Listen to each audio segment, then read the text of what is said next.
கணவன் மனைவி நல்ல முறையில பேசுங்கள், நல்ல முறையிலே பழகுங்கள். கணவன் பொறுத்தவரையில மனைவி நமக்கு அடிமை கிடையாது, சம்பளம் வாங்காத வேலைக்காரி கிடையாது. எனவே அவர்களை அமானிதமாக அல்லாஹ் நமக்கு வழங்கி அமானிதமாக பாவியுங்கள்.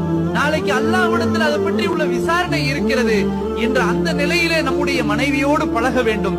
கணவன் மனைவி என்ற உறவை இறைவன் ஏற்படுத்தி இருப்பது சந்தோஷமாக இருக்க வேண்டும், நிம்மதியாக இருக்க வேண்டும் என்பதற்காகத்தான் அல்லாஹ் ஜோடியை, துணையை ஏற்படுத்தி இருக்கிறான். அதே போன்று மனைவியாக இருக்கக்கூடியவர்கள் கணவனை மதிக்க வேண்டும், கணவனுடைய சொல்லுக்கு கட்டுப்பட வேண்டும். கணவனுக்கு நீங்கள் கட்டுப்பட்டு நடந்தால்தான் உங்களுடைய வாழ்க்கையில சுபிட்சம் இருக்கிறது, நிம்மதி இருக்கிறது.